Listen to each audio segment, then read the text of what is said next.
Yo, what is going on, everyone? Welcome back to the Stay Nation with your boy Stay. It's another Apex Legends video, but we got some big things coming to Apex Legends, man. Like season 2, it's right around the corner. July 2nd is when it's going to release, and I just posted today's video, and then literally 5 minutes after, Respawn dropped this big update article on what we can expect to see in the season 2 patch notes. They didn't go too much into detail with everything that they're bringing, but we do got a good look at all the new stuff making its way over here. We got the new LStar, we got new Hopups, new attachments, new nerfs, buffs, everything under the sun. They didn't really miss anything, so I'm gonna get into it. Of course, as always though, drop a like on the video if you guys enjoy, subscribe, join the Stay Nation, and I will have these notes down in the description below for you guys to go check out afterwards if you feel like you want to find out anything in greater detail. So starting it off, man, the LStar is finally making its arrival to Apex Legends. This gun is one that's really been exciting me. I think it's going to be honestly the gun of Apex Legends. By the sounds of it and how they described it at the season 2 reveal, it's going to melt everything. This thing can even shoot down doors, so there's no hiding from this gun. But basically, they said this is going to have a unique projectile that shoots out of it, which is much larger than any other ammo type in this game. And essentially, you can shoot this thing for as long as you want. There is no magazine size to it, but there is a catch to everything, and the catch on the LStar is that if you shoot it for too long, it's going to eventually overheat.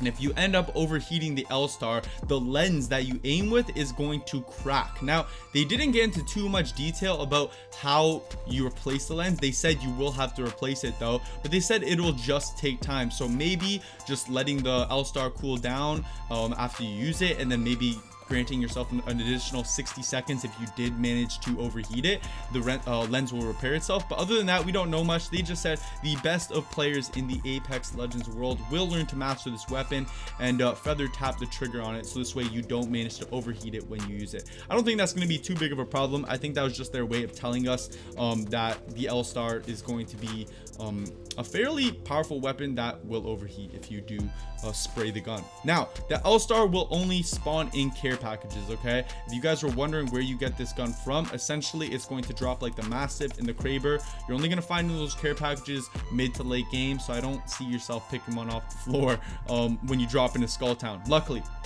But that's gonna do it for the LStar. I now want to get into the new Hopups because this has been the talk of the town lately. Super excited. I cannot believe they finally announced it in this set of update weapon update notes. This isn't even the official patch notes. Basically, the official patch notes are still waited to be released when season 2 comes out. But we do have the first new Hopup, which is called Disruptor Rounds, and essentially it increases the damage you deal to shields specifically. And this Hopup is going to be applicable to guns such as the Alternator and the RE45. And this is good, you know. It's about time these guns were given a purpose in Apex Legends, because the Alternator is just basically seen as a weak R301. It's super accurate, but it's honestly a pretty good gun, which I want to justify using at times. The RE45 is just seen as the little brother to the R99. So having these Disruptor Rounds, I definitely see myself rocking an RE45, to be honest, over an Alternator late game. So this way, when I see someone, I melt their shield really quick, and then I could whip out my weapon of choice to melt the rest of their health. But that's what I was thinking right before I read the second Hopup. Now, the second Hopup they are bringing to Apex Legends is called Hammer Point Rounds, and this got me really excited too, okay? Everyone knows they said the Mozambique was finally going to be usable as of the season 2 reveal, and this is what it's going to get. Increased unshielded damage. So to your base HP, the P2020 and the Mozambique are gonna have additional damage to, once again, base HP. So I can now see myself rocking an RE45 and a Mozambique all game long. You run in there, you melt the guy's shields with a purple mag and an RE45, then whip out that purple barrel Mozambique and pop, he is dead. I'm wondering how much damage it's going to deal. The Mozambique currently already deals like 45 damage per shot. So if it has increased damage, let's say it's 60, 2 shots with the Mozambique, someone's dead base HP, so that's really cool. Once again, we'll have to wait and see, but essentially what they're promoting here is swap weapon tactics. That's what they called it. They really want to give other weapons a chance at being useful at different points during the game, and you know, throw more into the meta, so this way people aren't just rocking like an R301 and an R99 combo late game. You know what I mean? There's more strategy to what you use in your loadout based on just the god guns of Apex Legends. So that's really cool, got me really excited. But that's not it, because we also have a new attachment coming to Apex Legends, and this is going to be energy mix. Now, energy weapons have already been seen as extremely overpowered in Apex so far. The Havoc, the Devotion, they already have pretty big magazine size off the get-go. Like, these guns are not ones you really have to upgrade. You just pick them up off the floor, and the Havoc will do you good all game long as you have ammo.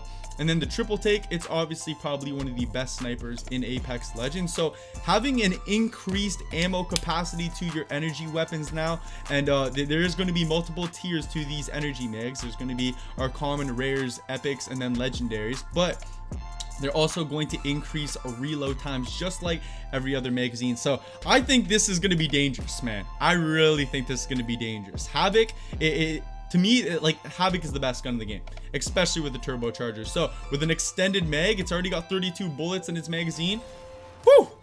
Woo! Oh my goodness, okay? But now they're also bringing power-ups. They are going to be buffing some weapons in Season 2. Weapons everyone just kind of frowns upon and don't really use right now. So guns like the Flatline, P2020 Alternator, and Triple Take are going to be receiving significant buffs in terms of possibly damage, possibly ammo side. Who knows what they're going to be bringing, but they said they will be providing more specific details to these buffs in the Season 2 patch notes. So we're making our way through here. I hope you guys are excited. A lot of this stuff has me really excited.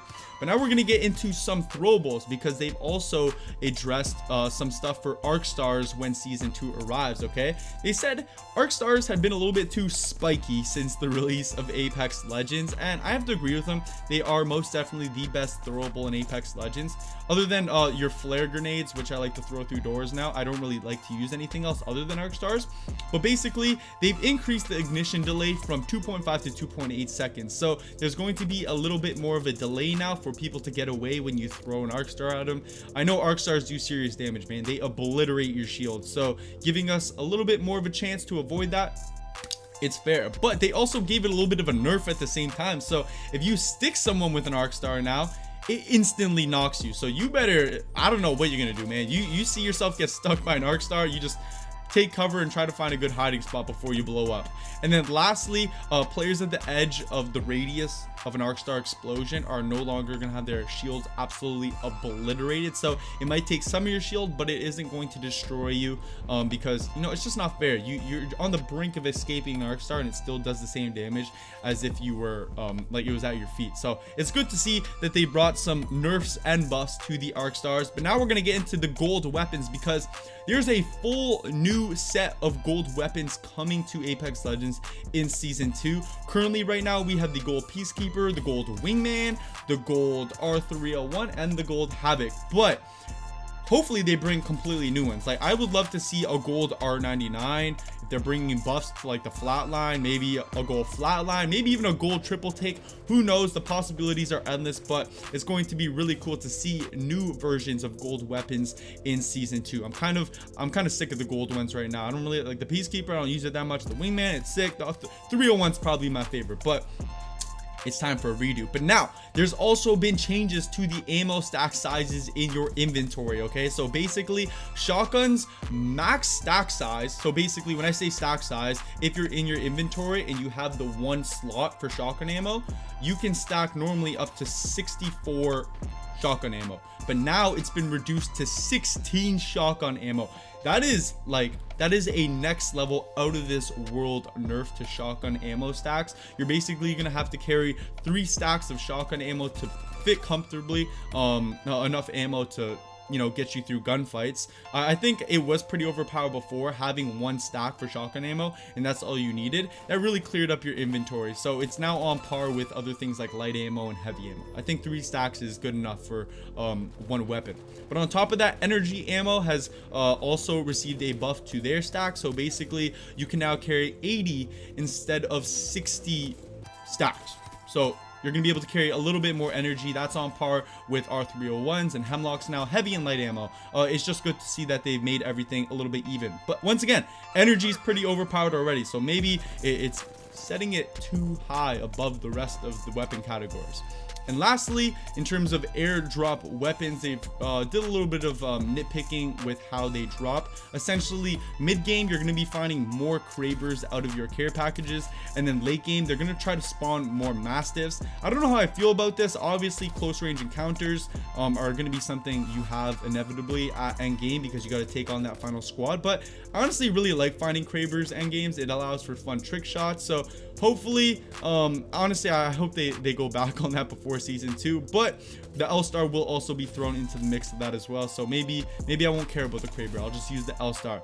But that's it, guys. Season 2 starts July 2nd, and I'm really excited for the release of it. I will be making a lot of videos in the near future, so if you guys want to stay posted on all the latest things Apex, make sure you guys hit that subscribe button, drop a like. I'm out of here, guys. I'll keep you guys posted.